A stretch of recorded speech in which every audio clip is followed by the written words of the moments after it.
The book of Judges, the word judges in Hebrew is shofetim. Shofetim.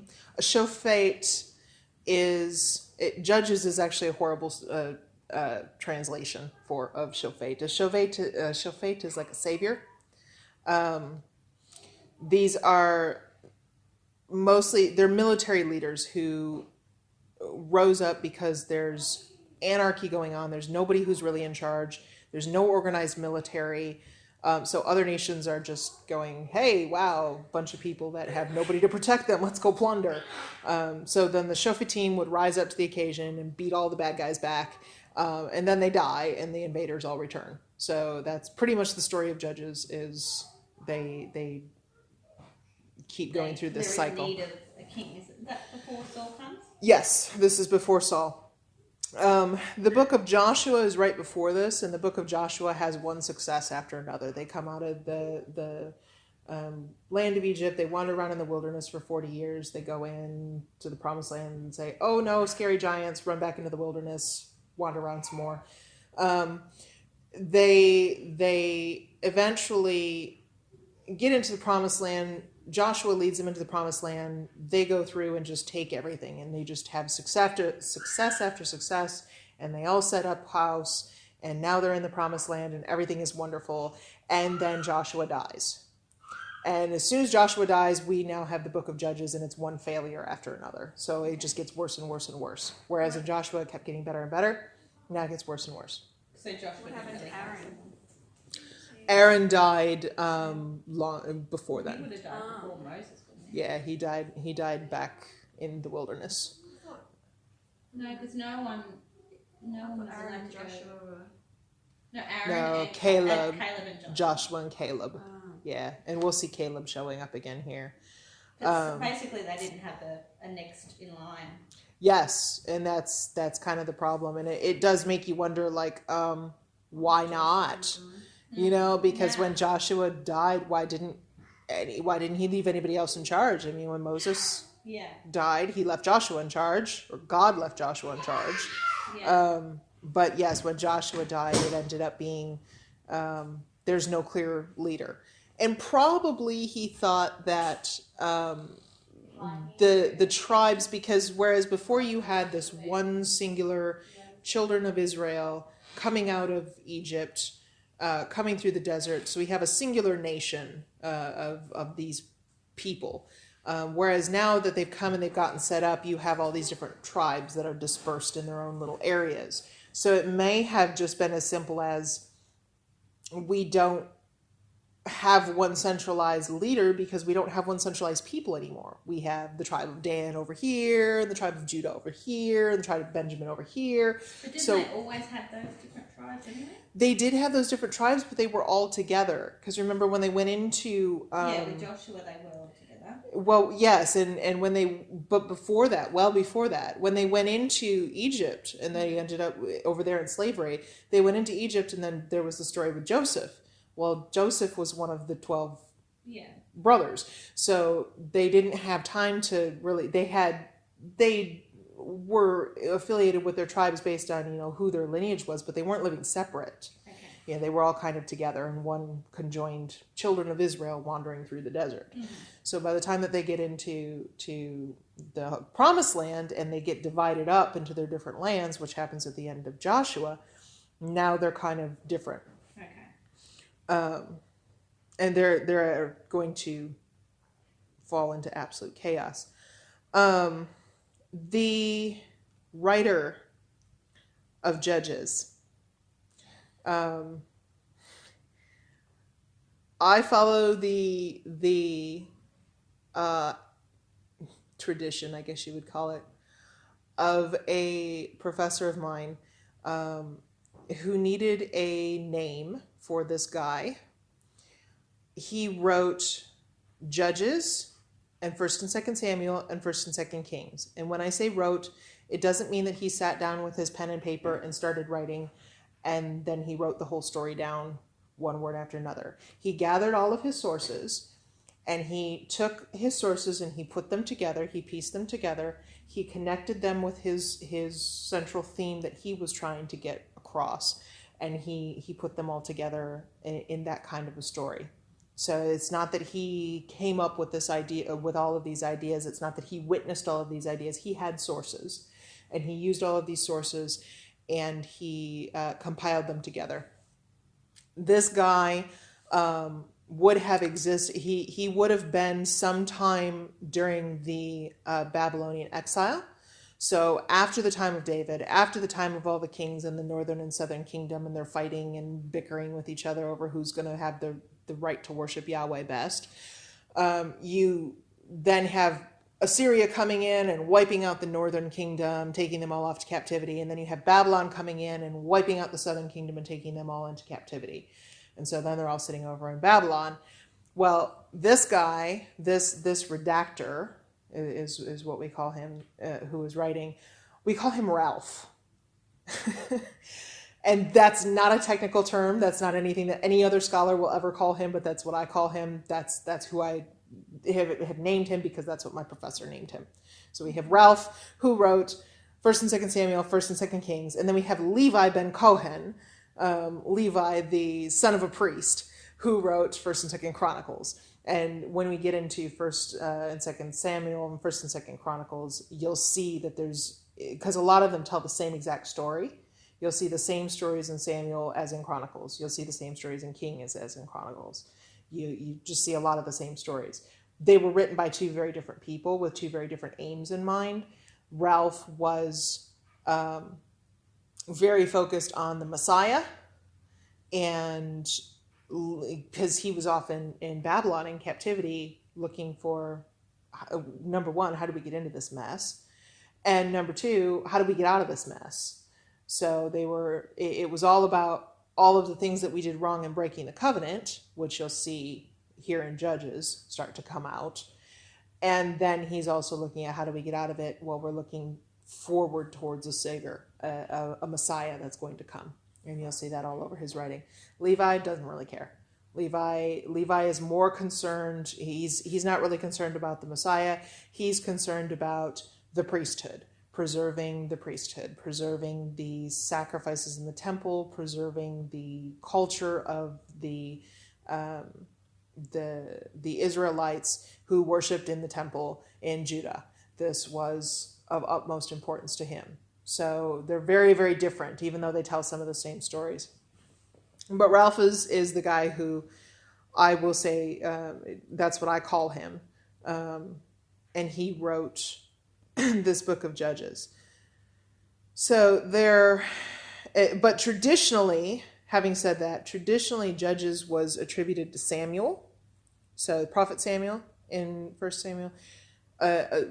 Traditionally people said that Samuel was the one who wrote Judges, but that is, over the past couple hundred years, they have said, look, it can't be because of this and this, and they've gone through this long, long list and had lots and lots of debates and all of this very complicated wording. But it suggests that no, it's not. So things to keep in mind when we're reading this. One of the biggest takeaways that you can get from the book of Judges is to start identifying different traits of different tribes and different places and different statements that are being made. Because some of this stuff is stuff that Ralph is going to draw on for several books. And he'll expect you to know this. He'll expect you to have already got this in your brain. So when we see a tribe mentioned, what's the reader supposed to think about when they see that tribe mentioned? When we see a place mentioned, what's the reader supposed to think about when they see that place mentioned? For example, when you see the word Bethel, the city, the town of Bethel, you should get an immediate ew, yuck, gross, idolatry, disgusting reaction. Because Bethel was where they had the golden calf up in the north, and they were worshiping it instead of at the temple where they should have been worshiping. And so you'll start to see, even here in Judges, when they mention Bethel, it's that ew, yuck, disgusting reaction that you're supposed to have. Is there a good Bethel? No. So Bethel, What about anytime. music from that they call Bethel music. Bethel music, yeah. well, Yeah. well, there was a Bethel in like Genesis, like earlier. There was a Bethel where they set up a. Actually, who did set that up? I'll find out real quick. There was a. Oh, that's not it. It was set up by. As far as Bethel, between Bethel and Ai. He called the name of the place Bethel. That place had been Luz previously. That's Jacob. Okay, so Jacob is the one who made the original altar at Bethel and made a vow saying, if God will be with me and keep me in his way that I am going, give me bread to eat and clothing to put on, that I may come back to my father's house, then Yahweh shall be my God. So that's probably where they get it, not from the ew yuck Bethel of the northern kingdom. But Ralph is going to write all the way through the northern kingdom, so he'll try to get that across. And a different, like the first chapter that we're going to get into is the about the different tribes, and two of the tribes in particular. You get a good feel for them right at the beginning, how Ralph feels about these two particular tribes. Which tribe is? So do we not even know who he is? Ralph? No, we don't know. He's somebody who But lived. He's a Jew. He is a Jew.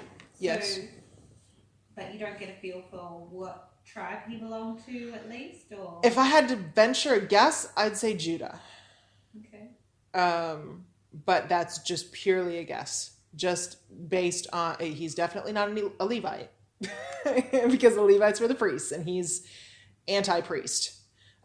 He's pro-Southern stance, so he's predominantly concerned with the Southern tribes, and that's why he takes the time in this first chapter to go over the Southern tribes. The Northern tribes are just kind of like, oh yeah, and they did some stuff and they failed and they were horrible. But he'll actually spend some time talking about the Southern tribes, because they were more important to him. So, Are you going to go through the Southern and the Northern tribes?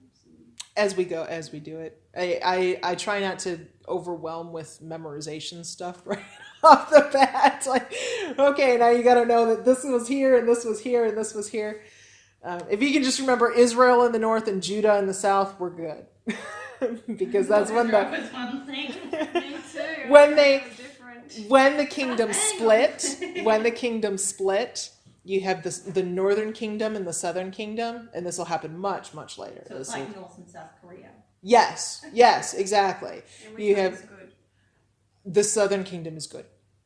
The Judah, southern kingdom, the tribe of Judah. Because he does say that. Yes, No. Judah's where Jerusalem is. Judah still had Jerusalem. They still had the temple. They still theoretically worshipped Yahweh appropriately. In the north, they had no temple, so they made some. They made some golden calves, two of them, one at Dan. Yeah, one at Dan, one at Bethel. And so they made these two golden calves, and they said, okay, now here we'll go worship Yahweh here instead of at the temple in Jerusalem, because we don't want to go down to that other place, that other country that we don't agree with anymore, and we're separate from them. We don't want to go down there, so we're going to stay up here, and we'll just worship Yahweh in front of this golden calf. And that didn't go down too well. So which tribes were Israel and which tribes are Judah? Anything but Judah and so Levi's Benjamin. Obviously Israel? Yeah. Levites, sorry? Yes. Yeah. Yes and no. The Levites were in both. The Levites didn't have territory of their own. They didn't have a specific territory. They were attributed to the temple. So their territory was the temple, basically. They were provided for by the people.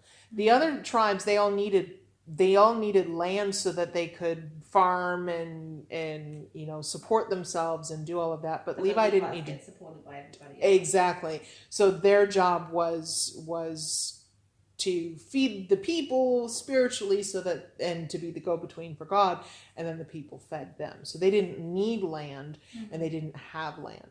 So they were some of them were in the north, some of them were in the south.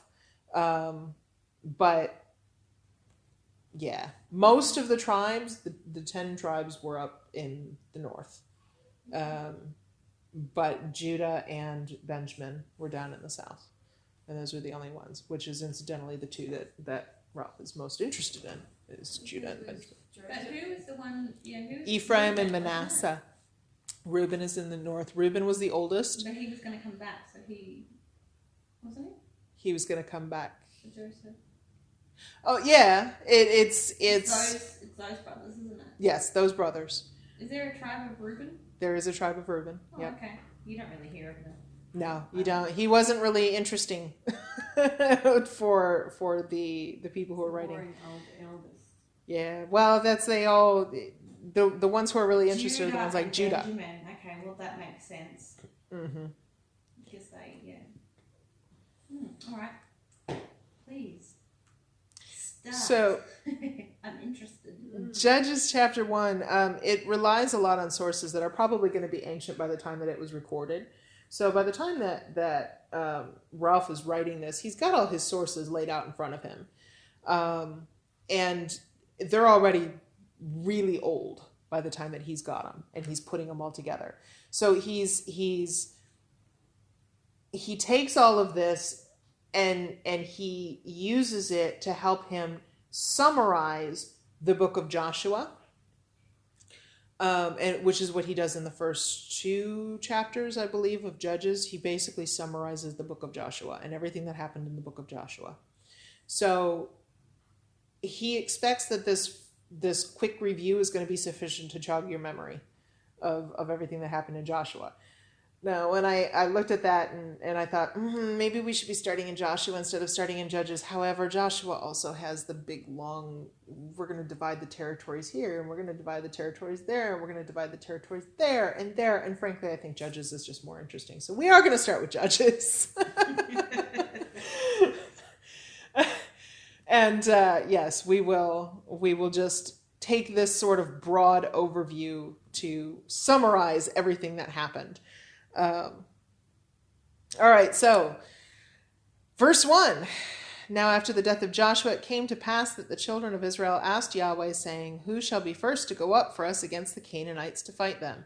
Okay, so the book starts with literally the Hebrew word would literally be like, and it happened, and it was that this and this and this. So the way that starts, it's technical term is evolved consecutive. It's consecutive things that happen, and there was a new thing. So the point of it is that it's resuming a narrative that's already started. So when he starts off the book like this, he's saying, oh yeah, so we're going to pick right up where Joshua left off. See this as part 1 and part 2. Kind of like Luke and Acts. Luke and Acts was Luke part 1, and then you have Luke part 2. Acts is Luke part 2. And he wrote it to be the second part. Well, when Ralph wrote Judges, he wrote it to kind of be the second part of Joshua. So it's continuing on the life and works of Joshua, and he does assume knowledge of the story. Okay, we talked about why there's nobody being groomed to replace Joshua. And because there's no person, we're actually going to see the tribe of Judah stepping up to be the leader. So the whole tribe is going to get together. The other big question is, why are there still Canaanites in the land? Because they're asking, who's going to go up to fight the Canaanites in the land? Joshua spent his whole life getting rid of the Canaanites. So is it just a matter of he ran out of time and he just died because he didn't have any more time to kill any more Canaanites? Well, they obviously have a plan to get rid of them. So, yeah, maybe that is. Yeah. Makes sense. So keep that question in mind, because it is going to get answered. But that question is one of the things that when you look at it, you're just saying, okay, why are we being told this? What exactly are we being told, and what's the significance of it? We know that Joshua did all of this stuff. So why didn't he leave somebody in his place? And why are there still Canaanites? one of the themes of this book is showing up right here in the first verse here. And that theme is how to ask questions of Yahweh. Okay, so the way that you ask something makes a big difference. If you're asking the wrong question, you'll get the wrong answer and you'll do stupid things. So, are they asking the right question? Are they asking it in the right way? And are they asking it in the right place? And this is going to show up several times throughout the narrative. Here, they've already decided to go to battle at a particular place, and now they're asking who goes first. So, is that the right question? Or should the question have been something like, where should we go? Or even as simple as, should we go? Because those are going to be more like the questions that get asked later when people learn from these mistakes. So, how to ask questions of Yahweh. Okay, verse 2. Yahweh said, Judah shall go up. Indeed, I have delivered the land into his hand. How is Yahweh speaking? If you had to see this, like if you had to make a movie to show this, how would you show this? Yahweh said. I mean, do you have big booming voice from heaven? Do you have a prophet speaking? Well, who's asking the question? The people. The people, yes. Yeah, but is the people collective group all getting the same answer from God at the same time? Could be. There was a... Because haven't they relied on Joshua for their communication with God? Largely. I know they did with Moses, but I assume Joshua as well. Moses had this thing. The priests had this thing called the Urim and the Thummim. We don't know exactly what they were, but they were some kind of dice or something. They're for casting lots. And so they would use this to decipher what God wanted them to do, which is why you usually have yes and no type questions, because the casting of lots. And we don't know exactly what the Urim and Thummim were, but they were used to ask questions of Yahweh. So probably they're getting this through the casting of lots or some kind of oracle. By oracle, we mean some kind of sign, some kind of majestic sign somewhere.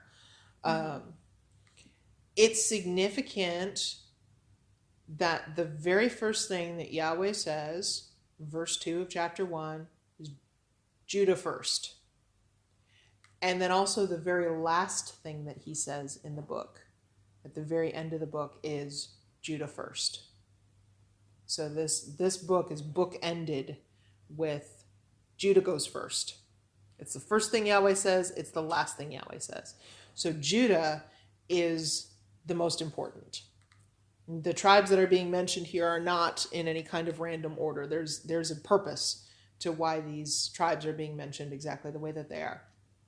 Okay, verse 3, Judah said to Simeon his brother, come up with me to my allotted territory that we may fight against the Canaanites, and I will likewise go with you to your allotted territory. And Simeon went with him.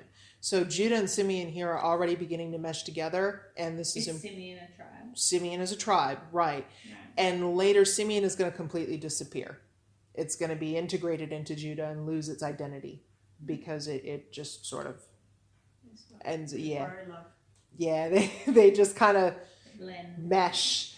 And it starts here. And this never should have happened because Simeon was way up in the north, in the north central hill country, and Judah was way down in the south. But Simeon left his territory to go down with Judah and fight against the Canaanites, and then just never went back. And Judah never went back up and Judah said he would. Yeah, Judah said he would go, the tribe of Judah, said that they would go up and help Simeon capture their land too, but they never did. So they all just kind of stayed down in the south. Why are they separated if they didn't have their own land already? Shouldn't they have been like fighting together at each one? They did have their own land, but they still had to get rid of the Canaanites that were still remaining in their land. So then Judah went up, verse 4, and Yahweh delivered the Canaanites and the Perizzites into their hands. They killed 10,000 men at Bezek. Okay. Canaanites, there's two ways to read this. Either you've got the Canaanites being the generic term for all the people in the land. So, and then you have the Perizzites as this one ethnic group. Now, they're both on the kill them all list. The kill them all list is in Deuteronomy, where it says, when you go into the land, slaughter all of these people. Mm-hmm. And there's like 7 tribes listed. So both of these are on the kill them all list. But probably in the context here, the Canaanites and the Perizzites being delivered into their hand, the Canaanites are probably the term used for all the people who are living in the cities. And the Perizzites are the people living in unwalled villages. So that term is used that way in Esther and some other places too. So basically, it's saying that God delivered the city dwellers and the country folks all together. Everybody. Doesn't matter where they were. God delivered them all. And Bezek, where they killed 10,000 men, is inside of Judah's territory and northeast of Shechem. Okay, now 1,000. Here we always get the question, how did they manage to kill 10,000 men? How did we not just, like wipe off every man off the face of the earth when we're killing them by the thousands like this? The term 1,000 is a lot more generic than we think of it. We think of 1,000 in terms of math. You have this many, then you have 10, you have this many, then you have 100, you have this many, then you have 1,000. And it's in terms of math. So it's not fluctuating at all. 1,000 is 1,000. But when this word came into use in the Hebrew culture, it was actually originally derived from the idea of how many heads of cattle were in an agricultural society. So all of the cattle in a society, that's what we called 1,000. So all of the cattle in the town, all the cattle that they owned that was the 1,000. Mm-hmm. And then it kind of got shifted because it came to designate how many soldiers would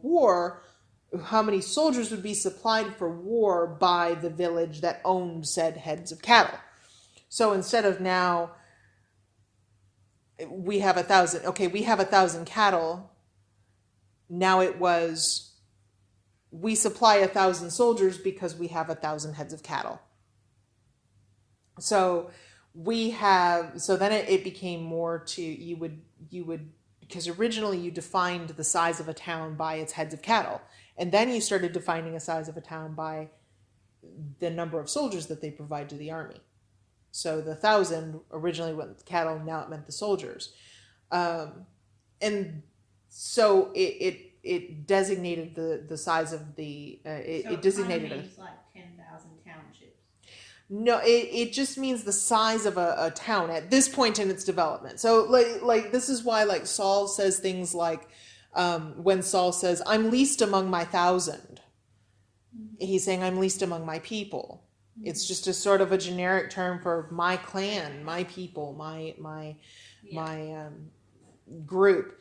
Now, the number of actual people, here's where it gets tricky. The number of actual people that's represented by that term is going to change as the town changes and as society changes. So initially, you have this tiny little city here.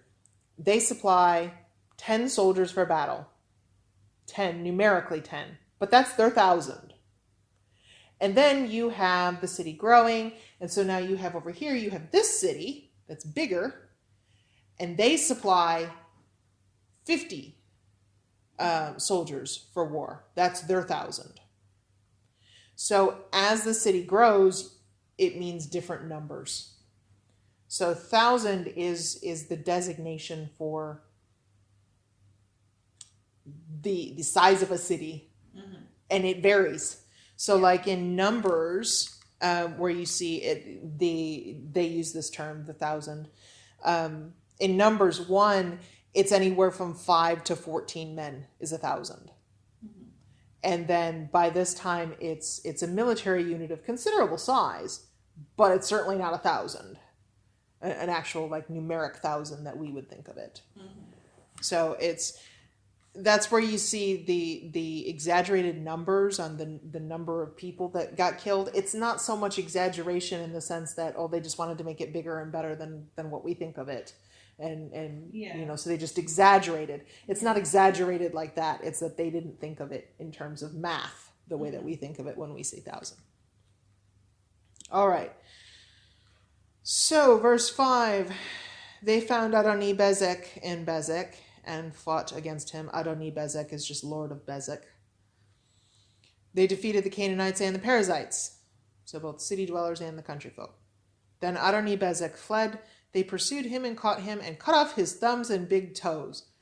Why do this? Any ideas? So it falls over?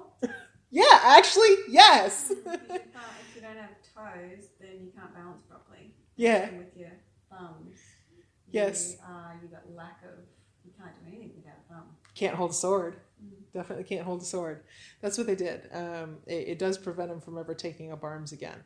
Okay, but here's the kicker. Verse 7, and Adoni-Bezek said, 70 kings with their thumbs and big toes cut off used to gather scraps under my table. As I have done, so God has repaid me. Then they brought him to Jerusalem, and there he died. Okay. So this is this weird thing that they did in ancient warfare to disgrace your enemies and disable them from ever taking up a sword and running away again. Okay, we got that part. But the much more important part that we get from this is that now it's specifically something that this Canaanite king does. So this Canaanite king did this, which means that Judah and Simeon are now imitating the Canaanites in their warfare practices. God never said anything about cutting off fingers and toes of your enemies in warfare. So they're copying him. They're copying the Canaanites. And it's significant. Yes, it's significant that the Israelites are starting to copy the Canaanites. Because they've always won in the past without this method. Yeah, they did. This is not something that God has ever told them to do. I mean, it makes sense. Payback, I suppose. Yeah. Well, it's pride. Maybe it could be pride thing. Yeah, well, and just the fact that they're seeing what other people do, and they're saying, yeah, we'll do it like that. So this in this case, it's showing up with their warfare practices, but I mean, it'll show up in their marriage practices. It'll show up in their worship practices. It'll show up in all kinds of things. They're looking at the Canaanites and seeing how they act and going, oh yeah, we want to do that when God never told them to. So that's kind of the significance of this right here, because you think the big question when you're reading is always, why are we being told this? Why? Who cares if he had 70 kings with their thumbs and big toes off gathering scraps under his table? What does that even mean?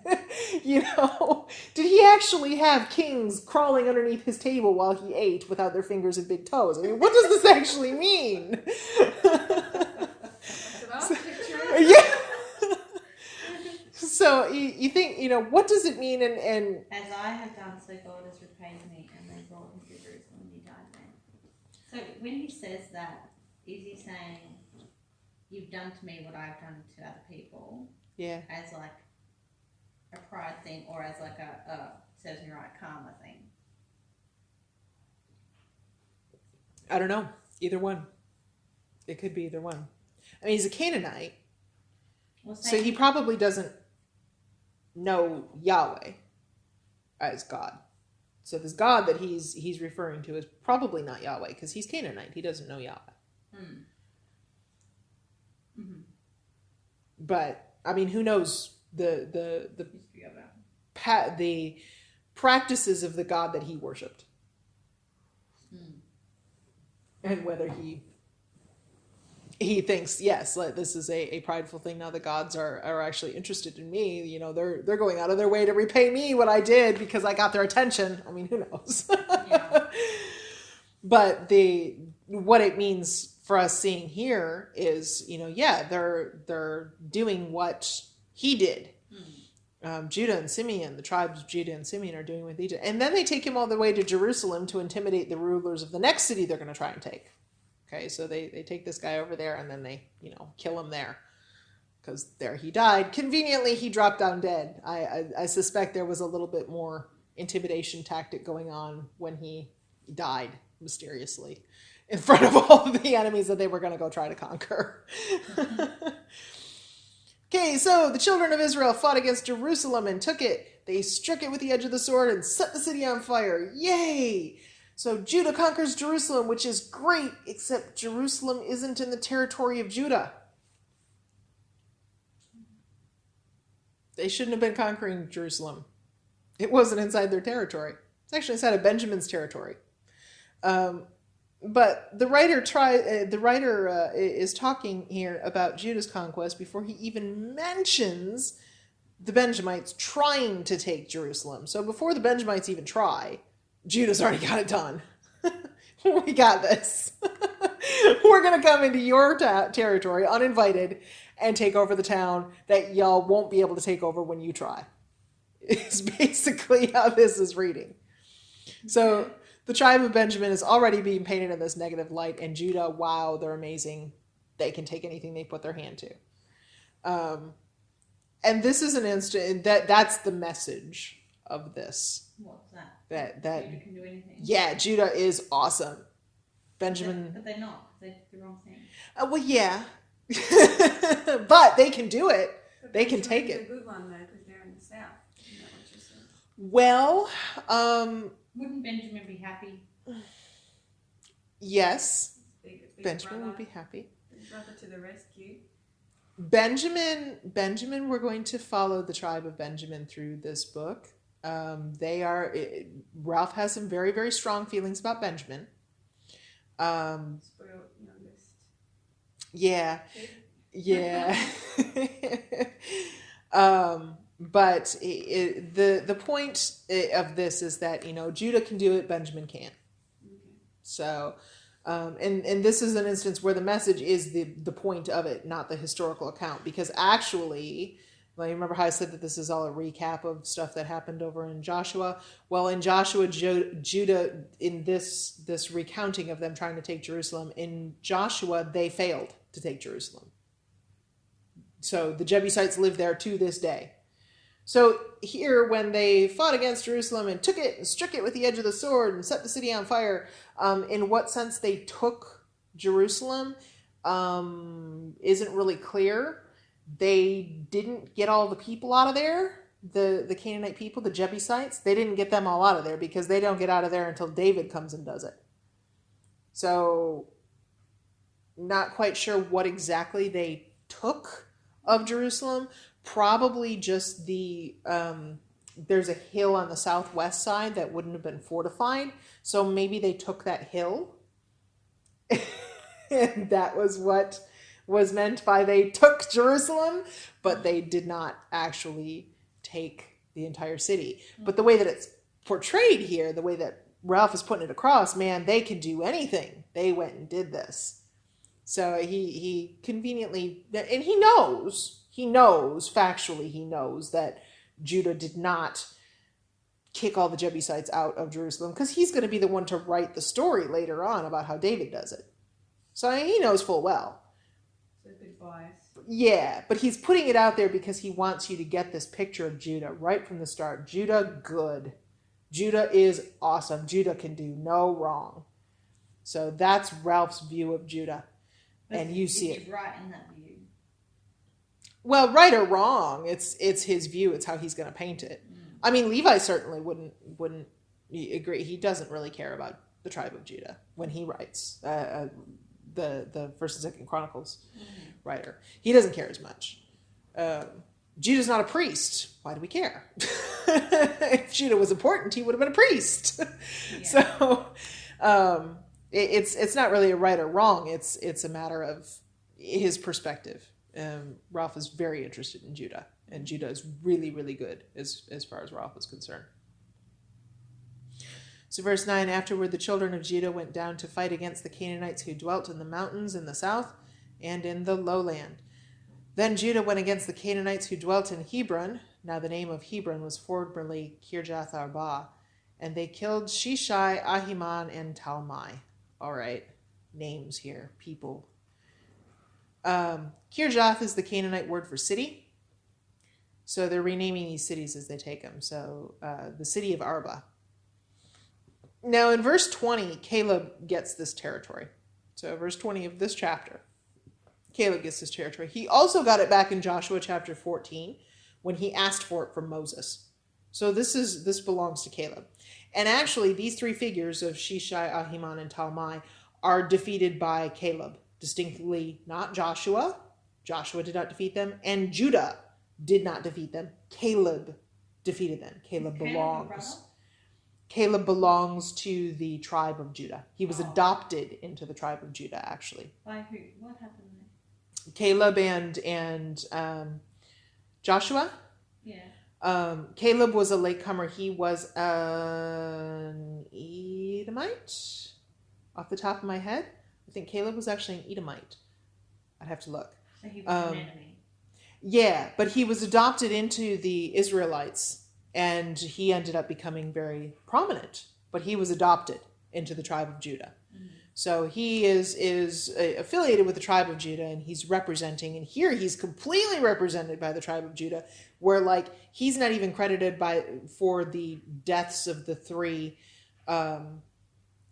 people that he's specifically credited with. And these guys, this Shishai, Ahiman, and Talmai, they are big, they're giants. Arba, the city of Arba was named after the guy who was the father of the Anakim. The Anakim are the giants. So people like Goliath. Yeah, that whole theory. So like later on, Goliath and other guys are being are coming from this. So these three guys that he killed are giants. So they were significant. But here, Caleb's not even mentioned. Even though these kills belong to Caleb, he's not even mentioned. It's just Judah went against. Judah did it, yeah.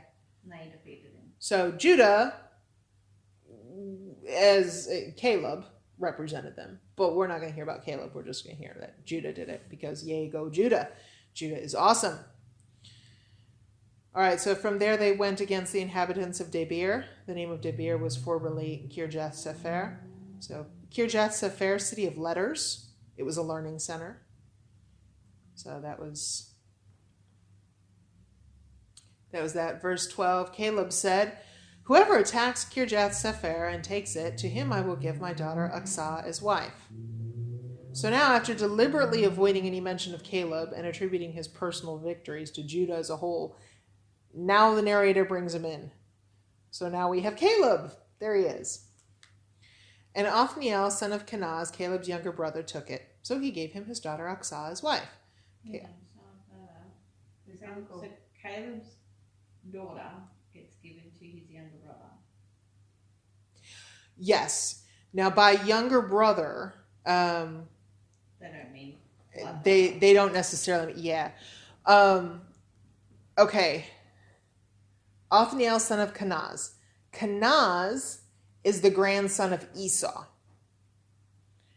Okay, so Esau, Kenaz, and then his line. So the son of Kenaz, he was belonging to that tribe. Yeah. Caleb is also from the tribe of Esau and Jacob. from the line of Esau. Were they twins? Mm-hmm. Yes, Esau and Jacob were twins. And Jacob was the father of the 12. Yes. Yes. Okay. And then Esau was the father of the Edomites. The Edomites had so yes. Edomite wasn't really all that bad. No, they weren't that far removed. They were an enemy, but they weren't on a kill 'em all list. They were the tension between Jacob and Esau. They went to chosen people, but they're not Yes, which was certainly tension. Mm-hmm. Okay, by brother they could mean like just family. Yes. I removed. Would be. So but they're talking the son of Kenaz. They're talking about tribal affiliations. They're not talking direct descendants because Esau lived a long, long time ago at this point. So we're not talking about Othniel being the great grandson of Esau. So either Othniel, the younger brother of Caleb, would have been the son of Jephunneh, just like Caleb was, or he was just a younger relative, a nephew. Brother can mean a range of things. So it can even mean just a military friend, confederate. So it doesn't necessarily mean that they were actually blood related. Okay. Oops. All right, verse 14. Now it happened when she, Aksah, came to him, that she urged him to ask her father for a field, and she dismounted from her donkey, and Caleb said to her, "What do you wish?" So she said to him, "Give me a blessing. Since you have given me land to the south, give me also springs of water." And Caleb gave her the upper springs and the lower springs. This is actually currently my thing that I think about on long drives and rather obsess over on long drives. I haven't figured this set of 2 verses out yet. And it irritates me because I know there's a reason why it's in there and I haven't found it yet. Okay, so what's actually going on here? She gets given to this guy as a wife. She is a prize, okay? And she urges him to ask her father for a field as her dowry. She needs a field. He needs a field. Actually, in the Septuagint, do you know what the Septuagint? Okay, the Septuagint is the Greek version of the Old Testament. There's a Hebrew version of the Old Testament called the MT, Masoretic Text, is what we call it. And there's the Septuagint. There's the Greek version of the Old Testament. The Septuagint was written later, and it was translated from the Hebrew. So all of this stuff was originally written in Hebrew, and then it got translated into Greek in the Septuagint. And then the Hebrew underwent a couple of very, very minor changes, and then we got vowel pointing into the Hebrew, which made a big difference because originally the Hebrew text was written without vowels. Hebrew uses just consonants to form their words. So they didn't have any vowels. And that can get kind of confusing when you've got one word that can mean 4 different things, depending on how you put the vowels in. So they took their best guess when they were making the Septuagint. And then later on, when they put all the vowels in and made what we have now as the MT, they then said, okay, well, that then becomes the most important text that we have. So like most of our translations will come off of the MT, but sometimes the Septuagint has an older, more accurate reading because it was actually translated from the Hebrew before the MT put the vowel points into the Hebrew. Does that make sense? So usually we'll say the MT is right, but occasionally the Septuagint will say something that actually makes more sense in context. So you'll think, oh, that's probably right. And if you can explain why the MT changed, then you can accept the Septuagint as probably being more accurate because it's actually older in that sense. So this is one of those things where the Septuagint and the MT say 2 different things. In the Septuagint, he's the one nagging her. So he's nagging her to ask her father for a field.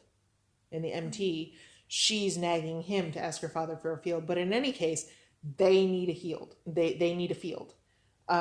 So why do they need the field? Well, he doesn't have a field. Okay. So either she asks her new husband to ask for the field and he won't do it, so she does it herself, or he's too cowardly to go and do it, so he nags her to go do it. But in either case, she ends up negotiating her own dowry, which is never should have happened. Okay, she should not have to do that. That's not her responsibility. That's the responsibility of her dad and her husband. She shouldn't have to have a part of that at all.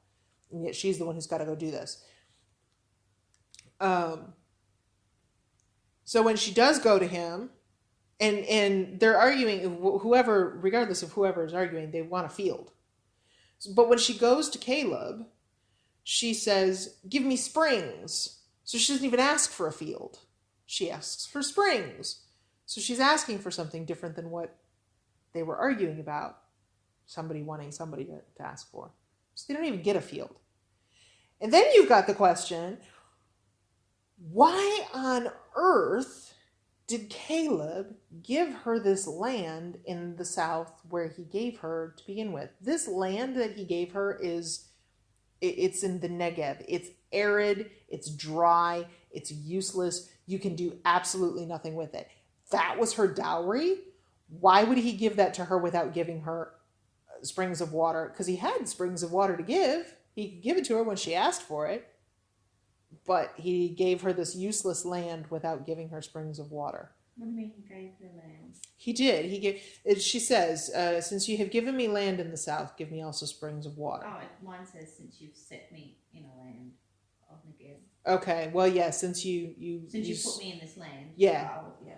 You put me there you gave me that as the dowry, and that was going to be my land that I had to live and work and do my family on. Well, it's useless. It's a desert. Mm-hmm. So since you stuck me here, give me wells and give me springs so that I can live. Mm-hmm. So he said, oh yeah, okay, well, I guess I'll make sure that you have water. But it just, how little did he think of this girl? He must have thought she was pretty important in order to say, I'll give her as a prize. Yeah. But then to turn around and not give her a dowry of any worth, that just really kind of makes you go, what was going on here? So it's so strange. Like it's one of those things that it's so weird that there's got to be something in it, but I've picked it apart every which way and I still haven't found it, but I'm going to keep trying. And I will find it. I will eventually figure out what this is. I've got like 4 different scholars working on it at the same time. We're all keeping our eyes and ears open for anybody who's found anything to do with this couple of verses. Question? Why did he do this to her? Yeah, well, what is the narrator trying to say? Why include this? Why is this important? We see Othniel again, the husband. Yeah. We see the husband again. He actually becomes the first of the judges, the first shofet. So Othniel is important. But this is really a story about Achsah and Caleb. So this woman, we never see her again. And Caleb isn't really important to the story at this point. So why take the time to tell us about some woman that we're never going to see again, and her father, Caleb, who's kind of like yesterday's news? We didn't even bother to attribute his victories to him. We just said, oh yeah, Judah did that. I mean, we're not all that interested in Caleb anymore, so why include this? It's here for a reason, but I don't know what that reason is because it doesn't make any sense to me. Okay, so verse 16. If you ever hear anybody, by the way, who has any kind of theory on that, let me know. Judge 15. All right, verse 16. Now the children of the Kenite, Moses' father-in-law, went up from the city of palms with the children of Judah into the wilderness of Judah, which lies in the south near Arad, and they went and dwelt in among the people. Does your version also say father-in-law? Yeah. Okay. It's wrong. The name of this Kenite survives in the Septuagint. He's called Hobab. Moses doesn't marry. Moses married. He's got 2 wives. Oh, that's right. He does marry. Yeah, he's got 2 wives. Yeah, yeah. One of them he sends away, and things don't go very well. I remember now. His father-in-law is called Jethro, and Jethro's father is Reuel. This guy, Hobab, this guy is the guy in Numbers chapter 10. Moses says, please don't turn around and go back to Midian. Please stay with us in the land here in the wilderness so we can go into the Holy Land. When we get into the promised land, then we will give you an inheritance with all of us. Please don't go back to the Midianites. And we don't know how that resolves back in Numbers 10. This is where that vowel pointing that I was mentioning gets important because we know the name of his father-in-law, and it wasn't Hobab. And looking at the story in Numbers 10 where he's saying, please don't go, please don't go, please don't go. And now here, children of the Kenite, Moses' father-in-law, went up from the city of palms, etc., etc. Hobab is probably the son-in-law, Hatan, rather than the father-in-law, Hoten, of Moses. Same 3 consonants, H-T-N. But there's the different vowels in there between Hatan and Hoten mean the difference between father-in-law and son-in-law. And we don't actually know which one of those it was. So we just assume that it's the father-in-law, when in fact we've already got the name of the father-in-law. The name of the father-in-law was Jethro, and the name of his father was Reuel. So we have that. So this guy is actually probably his son-in-law. But since we never have a mention of his his daughter, we never get the name of Moses' daughter. He quite likely had a daughter, but we don't ever get her name. So we never get the name, so they just assumed that it was the father-in-law without looking to see that we've already got the name of him. So, quite possibly this is the son-in-law. So it actually makes more sense that this is his son-in-law. Okay, so they went to the city of palms. The city of palms is actually probably Jericho. Remember Jericho? March around it 7 times, blow the horns, it falls down. That's probably going to be the city of palms, because it's the place which has an oasis. So they would have had the palms there. And it's in ruins at this time. So Israelites' headquarters is nearby at Gilgal. But Jericho, city of palms, is in ruins right now. We'll leave that. Judah went with his brother Simeon. They attacked the Canaanites who inhabited Zapheth and utterly destroyed it. So the name of the city was called Hormah. Hormah is a wordplay with the Hebrew haram, to destroy. Okay, so Hormah is being harammed. It's being put under the ban. Okay, the last time we saw something put under the ban was back in Joshua chapter 7 with the Achan. Do you guys remember Achan? Destroy everything. You're going to go in there, you're going to kill everything, destroy everything, don't take anything for plunder, just destroy it all. And then Achan thought, I'll just keep this little bit. And it was supposed to be put under the ban. It was supposed to be completely and utterly destroyed. And so he caused the wrath of God to fall down on the Israelites, and they started losing battles until they finally said, what's going on here? And Achan said, I decided to take this thing. You stupid idiot. Stone him and kill him and kill all of his... Ananias and Sapphira, did they do that as well? No, that was in the New Testament where their problem was that they said that they had gave something. Yeah, they sold something and they said they gave all of it. Right, And, yeah, they didn't. but they didn't. Yeah. So, which they would have been just fine if they hadn't given all of it. That would have been fine as long as they had said, we didn't give all of it. But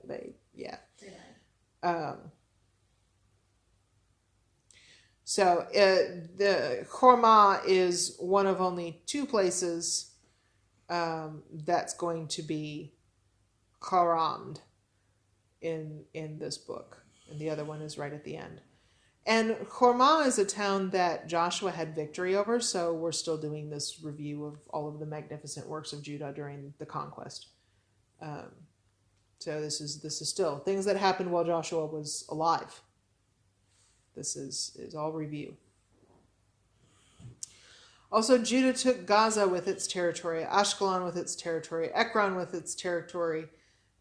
And if by took, the narrator means that they went to war and captured these Philistine cities, they didn't hold them for very long, because in the next verse, they don't have them anymore.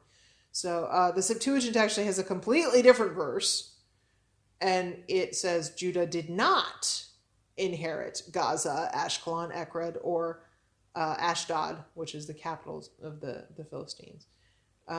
There's no reconciling these two. Either they come from two completely different traditions, or the Septuagint writer was trying to make sense of the fact that in the next verse, Yahweh was with Judah. They drove out the mountaineers, but could not drive out the inhabitants of the lowland because they had chariots of iron. These inhabitants of the lowland are Ashkelon, Ekron, Gaza, and Ashdod. So in the next verse, they couldn't drive them out. So in this verse, verse 18, they took it, yay! But the next verse, they couldn't drive them out. But it says that the Lord was with them. Yes. Yahweh was with Judah. They drove out the mountaineers, the people of the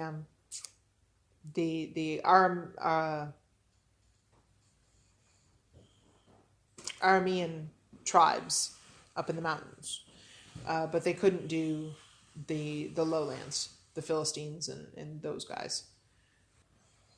All right, and they gave Hebron to Caleb as Moses had said. Then he expelled from there the 3 sons of Anak. So they gave Hebron to Caleb back in Joshua 14, where Caleb asked for it. And then this note gets thrown in here. By the way, don't forget, Caleb was actually the one who played the specific role in these victories that we rattled off earlier and attributed to Judah. Somebody along the line didn't want Caleb to get forgotten. So now we have we're revisiting the idea that he expelled from there the 3 sons of Anak, who are the 3 that were mentioned up above. Yeah. Are they tribes or 3 people? There are 3 people who made 3 tribes. They're all under the heading of the Anakim, the giants. But, okay, and now we have the less than spectacular conquests of the tribes that are not Judah and Simeon, along with all their failures. So, Benjamin fails. Children of Benjamin did not drive out the Jebusites who inhabited Jerusalem, so the Jebusites dwell with the children of Benjamin in Jerusalem to this day.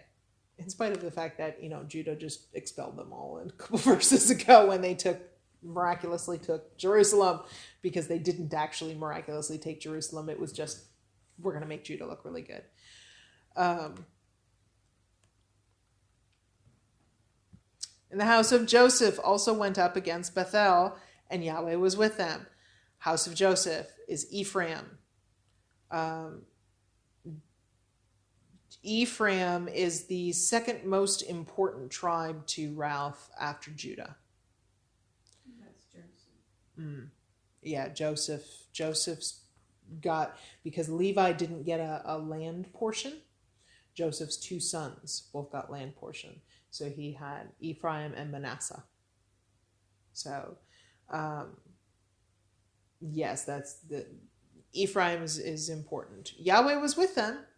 That was good. Bethel, literally house of God, Canaanite worship center here, and later it's going to be the place where one of the calves go in the northern kingdom. So the name of the city immediately makes you go, yuck, gross, disgusting. Idol worship. Yeah, Bethel. And here either Yahweh was with them, or with 1 letter difference in the Hebrew, Judah was with them, which is what the Septuagint says. So in that case, the house of Joseph went up against Bethel, and and Judah was with them. So that's why they're going to actually accomplish something, because Judah was with them. It doesn't have anything to do with what they could do. Judah was with them. Yay! So the house of Joseph sent men out to spy Bethel, and the name of the city was formerly Luz. Jacob was the one who changed this name. The Luz means deception, like deviously conniving. Malicious. Just deceiving, changing somebody's mind with devious intent. And yes, Jacob is the one who changed this city's name. Okay, when the spies saw a man coming out of the city, they said to him, "Please show us the entrance to the city, and we will show you mercy." Now that sounds all well and good, and in our English version of it, we'll show you mercy. We show mercy to lots of things. I mean, we show mercy to spiders when we throw them out the backyard instead of killing them. But that's not what this means to them. What it actually is, we will show you chesed. We will show you covenant loyalty. It's a bit more serious than just we'll be nice. Mine says we will deal kindly with you. Oh yeah, we'll deal kindly with you. We're gonna deal with you, but you know. Now we will do chesed with you. We will do covenant loyalty with you. We will make covenant with you. This is what they offer to Rahab. This is what they offered to the Gibeonites. This is serious stuff. They're cutting a covenant with these guys. So they saw this guy coming out of the city that they're going to take, Bethel, and said, show us how to get in and we will make a covenant with you. So he showed them the entrance to the city, and they struck the city with the edge of the sword, but they let the man and all his family go. So Ephraim gets a victory, but gets it at the cost of negotiating with this Canaanite man and letting this man go free. And what does he do? The man went to the land of the Hittites, built a city, and called its name Luz, which is the name of the city to this day. So the guy gets out of there. They told him, we'll make covenant with you. We won't kill you. You can go. And so he goes, and off he goes to build up another Canaanite city and call it by the same name as the one that Ephraim just conquered. So, yeah. Yeah, so they get this victory. Yay, woohoo. Except they really didn't accomplish a whole heck of a lot, because the guy just goes and makes another city just like it. Yeah, and then they can't really do anything to him because they made covenant loyalty with him. They made chesed. They can't attack him. So now we've got. He's still there today. Oh no! These cities are. A lot of these cities have been found. Some of them haven't, but a lot of them have been found. Yeah, some of them I have noted where they are, but most of them, because my geography is not that great. I got the basic gist of where things are, but as far as like this city is now found in the ruins of this tell, I'm just like, yeah, somewhere over there in that general vicinity of the Middle East is good for me. I'm much more interested in genealogy than in geography. So like I can do the genealogy thing, who's related to who and what all that means. That part's interesting to me, but trying to figure out the distance between this place and that place, unless it's something that's pertinent to the story, like for example, when Jacob and Esau are parting ways and Jacob says, "Oh no, run on up ahead. I'll be right behind you, and I'll go."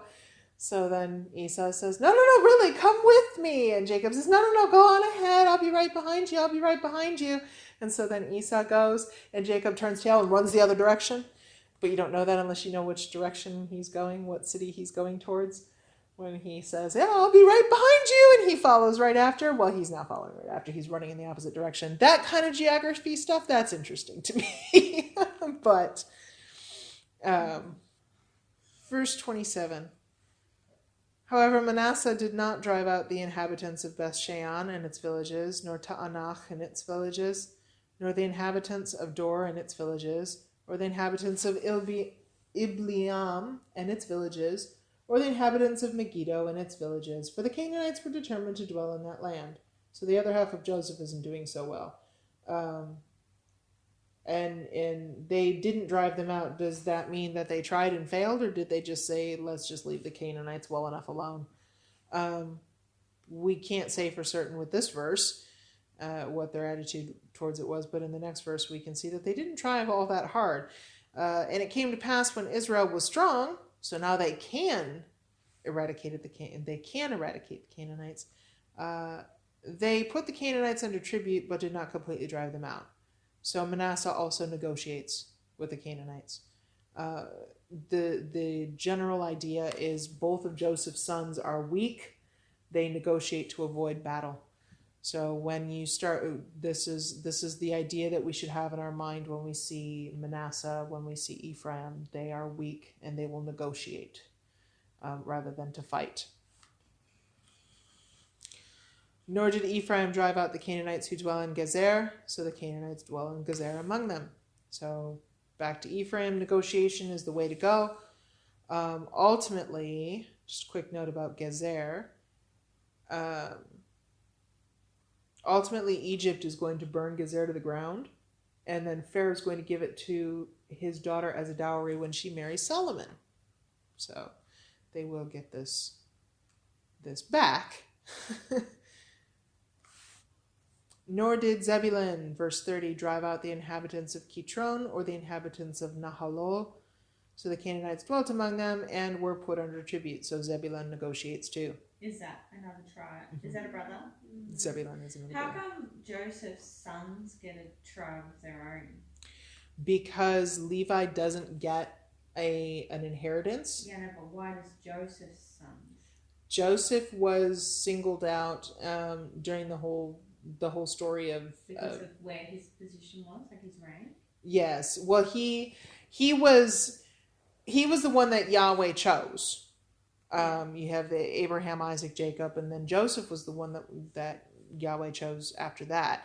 Well, Joseph was the one who was chosen with the double portion. Levi then doesn't get land because his is going to be, so then you've still got So 12 wouldn't that tribes. be triple portion if you gave it to his two sons?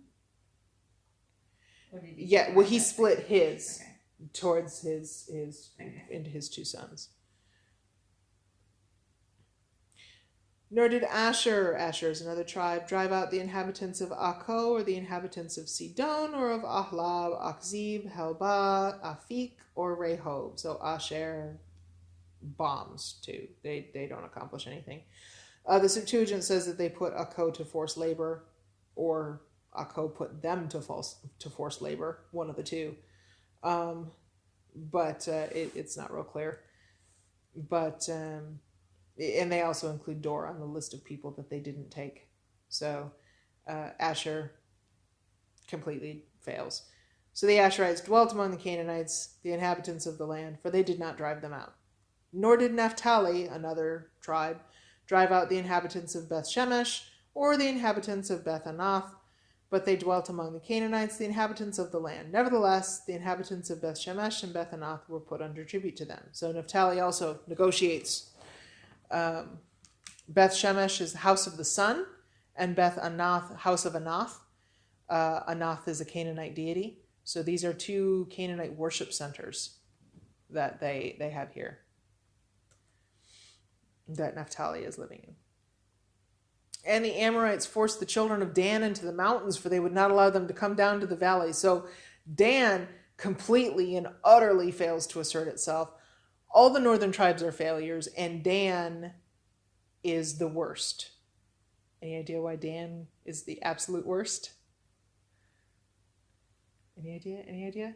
Why Dan is the worst? No, it's not Daniel. Yeah, Dan is really bad. Ralph doesn't like Dan. No. Two tribes, or two temples, two calves in the north. One was at Bethel, the other was at Dan. City Dan, in the central of the tribe of Dan. So Bethel and Dan both have the same connotation of yucky idol worship, golden calf, disgusting. We're saying that the Amorites pressed the people of Dan back into the hill country. So the Amorites are the kill list. The Amorites are on the kill list, So yeah. instead of them being forced into labour, they did the Yeah. They did the return and said Dan can't come in. Yep. But the others, even though they didn't defeat them, they at least put them in forced labour. Yeah, but Dan couldn't do anything. They were completely powerless. Yeah. Okay. They were horrible. And the Amorites were determined to dwell on Mount Heres. Where are the Amorites from? The Amorites are they're in the hill countries. The hill tribes. They are from. Actually, I can tell you exactly where the Amorites come from. Just a second.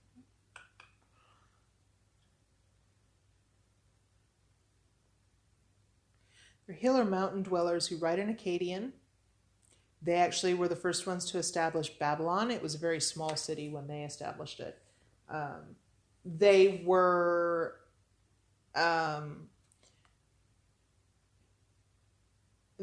Hittites. That there's two different groups of Hittites. Okay, Canaan. You remember Canaan? You have Noah, and then Ham, and then Canaan. Right? He's the son that got cursed by Noah. Validly or invalidly, doesn't really matter. So Canaan is there. And Canaan has 2 sons and then a list of peoples. And 2 sons that he has, Sidon and Heth. And Heth, the Hittites are Heth. So the Hittites have all of these different people groups that are part of them. And the Amorites are part of them. So they are part of the Canaanites. Amorites are part of the Canaanites. They are Canaanites by way of Canaan's son, Heth, which is probably well and truly more than you wanted to know about the Amorites. But yes, they're both good guys and bad guys. Like you have an ally of Abram is an Amorite, and David makes peace with the Amorites at one point. But then you have some bad guys too. That come, Kings Sihon and King Og of Bashan. So yeah, they're both good guys and bad guys, but basically they're just the guys who dwell up in the mountains. They're the native inhabitants of the land who dwell up in the mountains. Okay, so the Amorites were determined to dwell in Mount Heres, in Ahilon, in Sha'albim. Yet when the strength of the house of Joseph became great, yay, Joseph is stronger, they were put under tribute. Now let's negotiate. Joseph's stronger, so let's negotiate. Okay, so problem number 1 in all of this, laxity and conquest. Bad dudes. Yeah, they were told, kill them all. And it's sometimes in our culture today we're faced with this, oh, well, we have this genocidal God in the Old Testament who just wants to slaughter everybody. Well, no. That's not entirely accurate. There's a rabbi that I've been listening to recently who talks about this and points out that the Jews do very much realize what made a Canaanite was their culture. God didn't want to eradicate people. He wanted to eradicate a culture. If a Canaanite left their culture and got absorbed into the Israelite culture, they were fine. They were welcome. Like the story of Ruth? No, Moabite. Ruth, yeah. Ruth. Yeah. Ruth was a Moabitess, and That's she right. was. She left her people. It's Yes. just like getting saved and not saved. Yes. Like you're going. But they had to make that choice before, like they had to leave their people, not be taken from their people. Yes. It Yeah. had to be a choice, not a forced.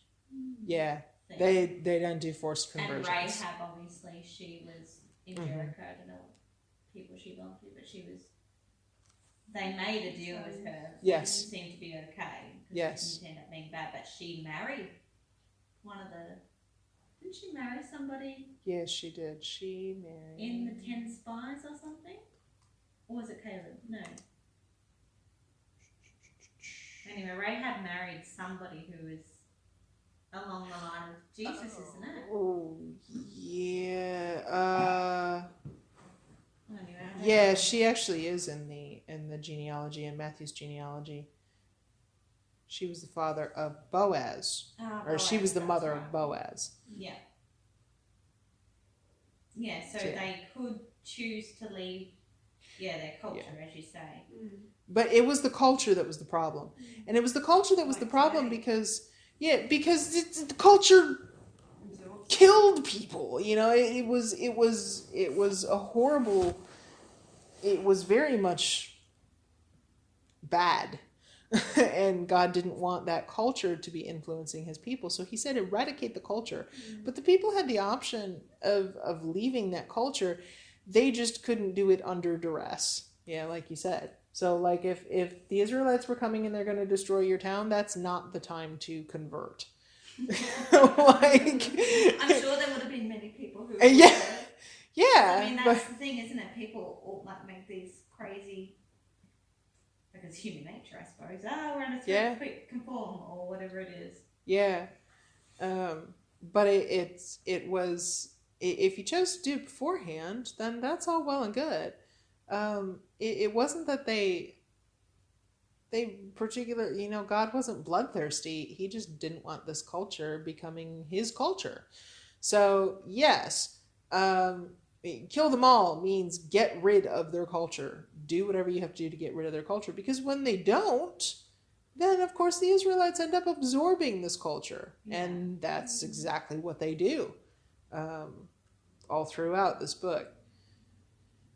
All right, last verse of chapter 1. The boundary of the Amorites was from the ascent of Akrabim, from Selah and upward.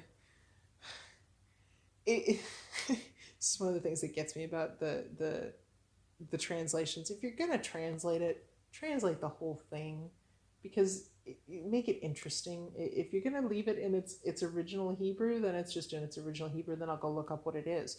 But if you're putting it like half in English and half into Hebrew, you're like, what is that? This is actually the ascent of Akrabim. We would translate that in English as Scorpion's Pass. Okay, so Scorpion's Pass is where this is. And Selah is presumably one of the Edomite strongholds of that name, because there's a couple of them. So the Amorites in this case may have actually been Westerners rather than the tribal group that was up there. So the boundary of the Amorites from Scorpion's Pass, from Selah and upward. So there we go. Chapter 1.